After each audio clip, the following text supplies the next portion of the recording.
तो hey everyone, स्वागत है आप सभी का एक बार फिर से आपके अपने इस बेहतरीन यूट्यूब चैनल संध्या क्लासेस पे। RSAT एग्ज़ाम अक्टूबर 2023 तैयारी 90 से ऊपर वाली सीरीज़ में एक बार फिर से आप सभी का स्वागत है। आप सभी के सामने पहला क्वेश्चन है LCD प्रोजेक्टर के टाइप्स है। तो आपको यहाँ पे बताना है कि LCD प्रोजेक्टर के टाइप्स जो है कौन कौन से हैं। तो पहला ऑप्शन है फ्लैट पैनल और लेजर, या फिर नॉर्मल एंड रूफ माउंटेड, या मेस मॉडल एंड कवर्ड, या फिर उपरोक्त में से कोई नहीं। तो यहाँ से आप सभी का राइट आंसर हो जाएगा, यानी कि LCD प्रोजेक्टर के टाइप्स होते हैं normal and roof mounted. Option B आप सभी का यहाँ से बिल्कुल ही करेक्ट हो जाता है। अगला क्वेश्चन है आप सभी के सामने, माइक्रोसॉफ्ट ऑफिस पिक्चर मैनेजर है। ऑप्शन फर्स्ट है एक मूल तस्वीर प्रबंधन सॉफ्टवेयर है, या फिर एक स्कैनिंग और OCR आवेदन, या ए और बी दोनों है, या फिर उपरोक्त में से कोई नहीं। तो माइक्रोसॉफ्ट ऑफिस पिक्चर मैनेजर जो है ये आपका होता है एक मूल तस्वीर और प्रबंधन सॉफ्टवेयर। तो ऑप्शन ए आप सभी का यहाँ से बिल्कुल ही करेक्ट हो जाता है। आप सभी से रिक्वेस्ट है कि अगर आप चैनल पे पहली बार विजिट कर रहे हैं तो चैनल को सब्सक्राइब करके अपने बेल आइकन को प्रेस कीजिएगा, ताकि इस चैनल पे जितनी भी अभी नई क्लासेस आने वाली है उन सभी की नोटिफिकेशन सबसे पहले आप तक आए। अगला क्वेश्चन है HDMI का विस्तारित रूप है, यानी कि HDMI का पूरा नाम क्या होता है वो आपको बताना है। तो पहला ऑप्शन है आप सभी के सामने हाई डेफिनेशन मल्टीमीडिया इंटरफेस, या फिर हाई डेफिनेशन मेमोरी इंटरफेस, या हाई डेफिनेशन मेमोरी इंटरचेंज, या फिर हाई डेफिनेशन मार्कअप इंटरफेस। तो HDMI इसका जो विस्तारित रूप होता है, यानी कि high definition multimedia interface. Option A आप सभी का यहाँ से बिल्कुल ही करेक्ट हो जाता है। अगला क्वेश्चन है CD या फिर DVD पर डाटा जैसे संगीत, फोटो, दस्तावेज आदि लिखने की जो प्रोसेस होती है उसको आमतौर पर किस नाम से जाना जाता है। तो पहला ऑप्शन है फायरिंग, बर्निंग, स्मोकिंग, या फिर वाटरिंग। तो अगर यहाँ से क्वेश्चन आता है सबसे पहले तो कि CD और DVD का पूरा नाम, तो CD का पूरा नाम आपको पूछे तो आपको बताना है कॉम्पैक्ट डिस्क, और DVD का पूछे है ना, और DVD के दो नाम होते हैं, डिजिटल वीडियो डिस्क भी होता है और डिजिटल वर्सेटाइल डिस्क भी होता है। तो ये वाली जो प्रोसेस है उसको बर्निंग के नाम से जाना जाता है। तो ऑप्शन बी आप सभी का यहाँ से बिल्कुल ही करेक्ट हो जाता है। अगला क्वेश्चन है VGA कार्ड में कितने पिन होते हैं। तो VGA कार्ड में आपके 15 पिन होते हैं। तो ऑप्शन सी यहाँ से आप सभी का बिल्कुल ही करेक्ट हो जाता है। और नेक्स्ट क्वेश्चन है निम्न में से वह कौन सा डिवाइस है जो हार्ड कॉपी प्रदान करता है ना। तो पहला ऑप्शन है ईमेल, फैक्स, स्कैनर, या फिर प्रिंटर। आपको क्या पूछा गया है कि वह कौन सा डिवाइस है जो हार्ड कॉपी प्रदान करता है। तो जो आपके अंदर कंप्यूटर में सॉफ्ट कॉपी है उसको अगर आपको हार्ड कॉपी में बदलना है तो हम सीधा प्रिंटर का यूज़ करते हैं। तो ऑप्शन डी यहाँ से आप सभी का बिल्कुल ही करेक्ट हो जाता है। अगर ऐसा क्वेश्चन आया ना कि ऐसा कौन सा डिवाइस है जो हार्ड कॉपी को सॉफ्ट कॉपी में बदलता है, तो वहाँ पे आपको स्कैनर राइट करना है। लेकिन यहाँ पे हार्ड कॉपी का पूछा था तो आपका यहाँ से प्रिंटर जो है बिल्कुल ही करेक्ट हो जाता है। तो अगला क्वेश्चन है आमतौर पर किस प्रकार के ईमेल खाते का उपयोग जो है व्यापार सेटिंग में किया जाता है। POP3, या फिर माइक्रोसॉफ्ट एक्सचेंज, HTTP, या फिर उपरोक्त में से कोई नहीं। तो यहाँ से अगर आपसे पूछे है ना व्यापार सेटिंग में यूज़ होने वाला अकाउंट, तो वो आपका होगा माइक्रोसॉफ्ट एक्सचेंज। अगर यहाँ से ऐसा क्वेश्चन आए कि निजी ईमेल डाउनलोड करने के लिए किसका उपयोग किया जाता है, तो वहाँ पे आपको याद रखना है POP3। और नेक्स्ट क्वेश्चन है कि आमतौर पर किसी प्रकार के ईमेल खाते का उपयोग जो है आपके कंप्यूटर पर ईमेल को डाउनलोड करने के लिए है ना, अभी बता दिया, इसका आपका ऐसे हो जाएगा POP3। ऑप्शन बी जो है आप सभी का बिल्कुल ही करेक्ट हो जाता है। नेक्स्ट क्वेश्चन है ईमेल में BCC विकल्प क्या है। ईमेल से संबंधित हर बार क्वेश्चन आता है ना, तो सबसे पहले तो यहाँ से आपको इसका पूरा नाम याद रखना है कि अगर आपको ईमेल का पूरा नाम पूछे तो होगा यहाँ से आपका इलेक्ट्रॉनिक मेल। इसके अंदर आपसे पूछा जा सकता है कि ईमेल लिखते वक्त आपको किन किन बातों का ध्यान रखना है ना। तो जब भी आप ईमेल बनाते हैं तो आपको इसके अंदर 3 बातें ध्यान रखनी है कि आप जो भी आप वर्ड्स लिखते हैं वो आपके होंगे स्मॉल, और वर्ड के मध्य आपका जो स्पेस है वो बिल्कुल भी नहीं होता है ना, और एक आपको याद रखना है कि इसके अंदर @ का सिंबल होता है। तो ईमेल से संबंधित आपको है ना क्वेश्चन आए कि ईमेल से संबंधित एक वैध उदाहरण है, ऐसा भी क्वेश्चन पूछा जाता है, या फिर ईमेल लिखते वक्त किन किन बातों का आपको ध्यान रखना है। तो सबसे पहले तो क्या बोला मैंने, ईमेल का पूरा नाम इलेक्ट्रॉनिक मेल हो जाएगा। फिर ईमेल में जो भी आपके वर्ड होंगे ना वो कैसे होंगे, स्मॉल। इसके अलावा और क्या बोला है आपको, जो वर्ड के मध्य आपका स्पेस होता है वो बिल्कुल भी नहीं होगा। बीच में एक सिंबल होगा ना, किसका सिंबल होगा, @ का सिंबल। तो इसके अंदर आपसे पूछा है अभी BCC, तो BCC का ऐसे हो जाएगा आपका ब्लाइंड कार्बन कॉपी। और डायरेक्टली CC का पूछे तो आपको याद रखना है कार्बन कॉपी। नेक्स्ट क्वेश्चन है, प्रिंटर एक कंप्यूटर पर निम्न में से किन कंट्रोल पैनल या फिर सेटिंग विकल्प के द्वारा जो है इंस्टॉल किया जा सकता है। कंट्रोल पैनल में जाके हार्डवेयर एंड जो साउंड डिवाइस है, उसके अलावा आप प्रिंटर ऐड अ प्रिंटर कर सकते हैं, ये भी आप कर सकते हैं। और दूसरा ऑप्शन है सेटिंग डिवाइस में जाके प्रिंटर एंड स्कैनर, फिर ऐड अ प्रिंटर और स्कैनर, ये भी कर सकते हैं ना। तो ऑप्शन सी आपका करेक्ट हो जाता है, यानी कि A और B दोनों आपके यहाँ से राइट हो जाते हैं। नेक्स्ट क्वेश्चन है कि विंडोज़ 10 में प्रोग्राम इंस्टॉल करने के लिए कौन कौन से विकल्प है आपके पास। तो आप विंडोज़ स्टोर से इंस्टॉल कर सकते हैं, बिल्कुल कर सकते हो। इंटरनेट से आप सीधे कर सकते हो, ये भी आपका राइट है। या फिर CD या DVD से भी कर सकते हैं ना, तो तीनों के द्वारा आप कर सकते हो। तो उपरोक्त सभी ऐसे आपका बिल्कुल ही करेक्ट हो जाता है।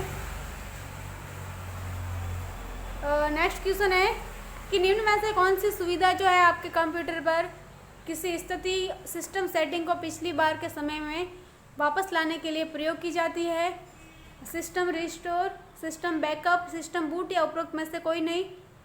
तो यहाँ से आपका सिस्टम रिस्टोर जो है बिल्कुल ही करेक्ट हो जाता है। नेक्स्ट क्वेश्चन है कि यूज़र अकाउंट कितने टाइप्स के होते हैं। तो यूज़र अकाउंट आपके 2 टाइप्स के होते हैं। फर्स्ट आपका होता है स्टैंडर्ड अकाउंट और सेकंड आपका होता है एडमिनिस्ट्रेटर। तो ऑप्शन सी यहाँ से आप सभी का बिल्कुल ही करेक्ट हो जाता है। अगला क्वेश्चन है, यदि आपको एक मेल प्राप्त होता है जिसमें आपसे आपके यूज़र नेम व ID पासवर्ड की मांग की जाती है, तो ऐसी स्थिति में आप क्या करेंगे। तो पहला ऑप्शन है कि संदेश को अपने ईमेल और पासवर्ड के साथ में उत्तर देंगे, तो ये तो आप बिल्कुल भी नहीं करेंगे। दूसरा है संदेश को हटाएंगे या फिर उसे अपने ईमेल प्रदाता के माध्यम से फिशिंग के रूप में रिपोर्ट करेंगे ना, तो ये आप कर सकते हो। तो ऑप्शन सी यहाँ से आप सभी का बिल्कुल ही करेक्ट हो जाता है। अगला क्वेश्चन है, निम्न में से कौन सा जो है असली सुरक्षा और प्राइवेसी रिस्क का उदाहरण नहीं है। हैकर्स, वायरस, स्पैम या फिर आइडेंटिटी। तो यहाँ से आपका हैकर्स जो है बिल्कुल ही करेक्ट हो जाता है। नेक्स्ट क्वेश्चन है, हमलावर संक्रमित विज्ञापनों को अपलोड कर किस प्रकार का हमला करते हैं। तो डिनाइल ऑफ सर्विसेज, वेब हमले या फिर मेलवर्टाइजिंग या उपरोक्त में से कोई नहीं है ना। तो यहाँ से आपका ऑप्शन सी हो जाएगा, यानी कि मेलवर्टाइजिंग करते हैं। तो ऑप्शन सी आपको यहाँ से याद रखना है। नेक्स्ट क्वेश्चन है, MS पावरपॉइंट 2010 में स्लाइड शो देखने के लिए कौन सी शॉर्टकट कुंजी का प्रयोग किया जाता है। तो स्लाइड शो को स्टार्ट करने के लिए, स्लाइड शो देखने के लिए आप F5 कुंजी का यूज़ कर सकते हैं। तो ऑप्शन ए आप सभी का यहाँ से बिल्कुल ही करेक्ट हो जाता है। अगला क्वेश्चन है, निम्न में से किस कुंजी द्वारा पावर पॉइंट प्रस्तुतिकरण में आप नई स्लाइड ऐड कर सकते हो। तो न्यू स्लाइड इंसर्ट करने की शॉर्टकट की आपको पूछे हैं ना पावर पॉइंट में, तो आपको याद रखना है कंट्रोल के साथ में M होती है। ऑप्शन बी यहाँ से आप सभी का बिल्कुल ही करेक्ट हो जाता है। कंट्रोल N पूछे तो न्यू फाइल की होगी। कंट्रोल प्लस O है तो ये आपके होती है ओपन की, और कंट्रोल प्लस P जो है ये होती है प्रिंट की। अगर इसके अलावा आपसे ऐसा क्वेश्चन किया जाएगा कि पावर पॉइंट में जो है डुप्लीकेट स्लाइड इंसर्ट करने की शॉर्टकट की, तो वहाँ पे आपको याद रखना है control plus D। Next question है, किस टैब से आप पिक्चर, टेक्स्ट है, बॉक्स है आदि जो है इंसर्ट कर सकते हो। तो ये जो काम आप इंसर्ट टैब से कर सकते हो। तो ऑप्शन सी आप सभी का यहाँ से बिल्कुल ही करेक्ट हो जाता है। अगला क्वेश्चन है, एक नई प्रेजेंटेशन खाली जगह से बनाई जा सकती है, तो किसके द्वारा आप बना सकते हो नई प्रेजेंटेशन। खाली प्रेजेंटेशन से बना सकते हो, मौजूदा प्रेजेंटेशन से बना सकते हो, और डिजाइन प्रेजेंटेशन से भी बना सकते हो। तो उपरोक्त सभी यहाँ से आप सभी का बिल्कुल ही करेक्ट हो जाता है। अगला क्वेश्चन है, एक प्रेजेंटेशन के स्लाइड शो को स्टार्ट करने के लिए निम्न में से आप क्या कर सकते हो? तो F5 कुंजी को दबा सकते हैं, ये भी आप कर सकते हो, या फिर स्लाइड शो मेन्यू में व्यू शो ऑप्शन जो है इसका यूज़ भी कर सकते हो। तो दोनों ऑप्शन यहाँ से आपके राइट हो जाते हैं। तो ऑप्शन ए व बी ऑप्शन जो है आपका ऑप्शन सी यहाँ से बिल्कुल ही करेक्ट हो जाता है। इन दोनों का यूज़ करके आप कर सकते हो।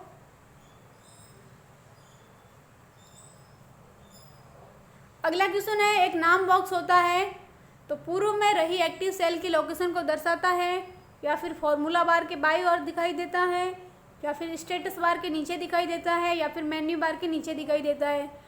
तो ये जो आपका नाम बॉक्स है ये फॉर्मूला बार के बाईं ओर दिखाई देता है। तो यहाँ से आपका ऑप्शन बी जो है बिल्कुल ही करेक्ट हो जाता है। अगला क्वेश्चन है, डॉक्यूमेंट को पहली बार सेव करने के लिए निम्न में से कौन सा विकल्प आप ले सकते हो?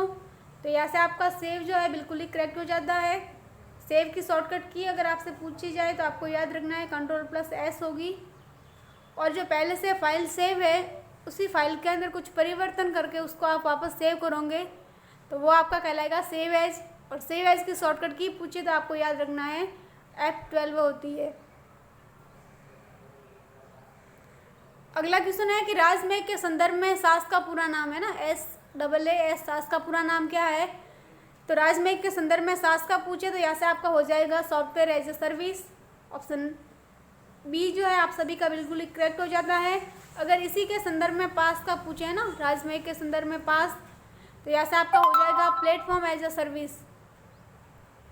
नेक्स्ट क्वेश्चन है, जॉब सर्च वेबसाइट का एक उदाहरण है, निजी नौकरी वेबसाइट पूछे या फिर job search website, Naukri.com, Amazon.com, Paytm या उपरोक्त में से कोई नहीं। तो जॉब सर्च वेबसाइट का एग्जाम्पल आपका हो जाएगा Naukri.com होता है। तो अगला क्वेश्चन है, मॉक का पूरा नाम क्या है? तो मॉक का यहाँ से हो जाएगा massive online open course. Option A आप सभी का यहाँ से बिल्कुल ही करेक्ट हो जाता है। और नेक्स्ट क्वेश्चन है, निम्न में से कौन सा ई कॉमर्स वेबसाइट का उदाहरण है? और ट्विटर, फेसबुक, फ्लिपकार्ट या फिर टाइम्स ऑफ इंडिया। तो ई कॉमर्स एग्जाम्पल आपका हो जाएगा यहाँ से फ्लिपकार्ट। ट्विटर और फेसबुक आपके सोशल नेटवर्किंग साइट का एग्जाम्पल है, और जो फ्लिपकार्ट आपका एक ई कॉमर्स वेबसाइट है। तो यहाँ से आपका ऑप्शन सी जो है बिल्कुल ही करेक्ट हो जाता है। अगला क्वेश्चन है, SBI बडी क्या है? तो SBI बडी आप होता है एक मोबाइल वॉलेट एप्लीकेशन है। तो यहाँ से आपका ऑप्शन बी जो है बिल्कुल ही करेक्ट हो जाता है। और नेक्स्ट क्वेश्चन है, एक वेब ब्राउज़र होता है, सिस्टम सॉफ्टवेयर, एप्लीकेशन सॉफ्टवेयर, ए और बी दोनों या उपरोक्त में से कोई नहीं। तो वेब ब्राउज़र आपका होता है एप्लीकेशन सॉफ्टवेयर होता है। अगर आपसे पूछे ना कि वेब ब्राउज़र के एग्जाम्पल कौन कौन से हैं, तो आपको याद रखना है गूगल क्रोम होता है, मोजिला फायरफॉक्स होता है, इंटरनेट एक्सप्लोरर होता है, माइक्रोसॉफ्ट एज है, सफारी है, यूसी ब्राउज़र है, नेटस्केप नेविगेटर है। तो ये जितने भी मैंने नाम बोले हैं ये सभी आपके वेब ब्राउज़र के एग्जाम्पल हैं। अगला क्वेश्चन है, निम्न में से सर्च इंजन का उदाहरण है, पेटीएम, गूगल, राउटर या फिर फ्लिपकार्ट। तो सर्च इंजन के आपको याद रखना है ना, गूगल है, बिंग है, याहू है, तो ये आपके होते हैं और सर्च इंजन के एग्जाम्पल। तो ऑप्शन बी आप सभी से यहाँ से जो है बिल्कुल ही करेक्ट हो जाता है। और नेक्स्ट क्वेश्चन है, जब आप एक स्थान से दूसरे स्थान पर डायरेक्टरी ले जाते हैं तो क्या होता है? तो ऑप्शन है पहले आप सभी के सामने कि निर्देशिका के अंदर की सभी फाइलों को स्थानांतरित किया जाता है, या फिर उस निर्देशिका के अंदर सभी उपनिर्देशिका चले गए हैं, या निर्देशिका को स्थानांतरित किया जाता है स्रोत फाइलों को नहीं, या फिर ए और बी दोनों। तो यहाँ से आपका ऑप्शन डी जो है बिल्कुल ही करेक्ट हो जाता है, यानी कि ऑप्शन ए और बी जो है आपके दोनों राइट है। यहाँ पे डायरेक्टरी का मतलब आपको फोल्डर से समझना है कि एक फोल्डर को आप ट्रांसफ़र कर सकते हैं। जब आप फोल्डर को ट्रांसफ़र करते हैं तो उसके अंदर जो भी फाइल आपके होते हैं, सब फोल्डर होते हैं, वो भी आपके ट्रांसफ़र होते हैं। तो ऑप्शन डी आप सभी का यहाँ से बिल्कुल ही करेक्ट हो जाता है। और नेक्स्ट क्वेश्चन है कि निम्न में से कौन सा ऑपरेटिंग सिस्टम जो है ग्राफिकल यूज़र इंटरफेस का उदाहरण नहीं है? विंडोज़ 8, मैकओएस, लिनक्स या फिर यूनिक्स। तो आपको क्या पूछा है कि निम्न में से कौन सा ऑपरेटिंग सिस्टम जो है ग्राफिकल यूज़र इंटरफेस का उदाहरण नहीं है। तो यहाँ से आपका ऑप्शन डी जो है बिल्कुल ही करेक्ट हो जाता है। नेक्स्ट क्वेश्चन है, बैकग्राउंड में चल रहे प्रोग्रामों को होल्ड करने के लिए जो आइकन होते हैं उन्हें क्या बोला जाता है? तो quick launch, system tray, shortcut icon या उपरोक्त में से कोई नहीं। तो बैकग्राउंड में चल रहे प्रोग्रामों को होल्ड करने के लिए जो आइकन होता है उन्हें सिस्टम ट्रे कहा जाता है ना।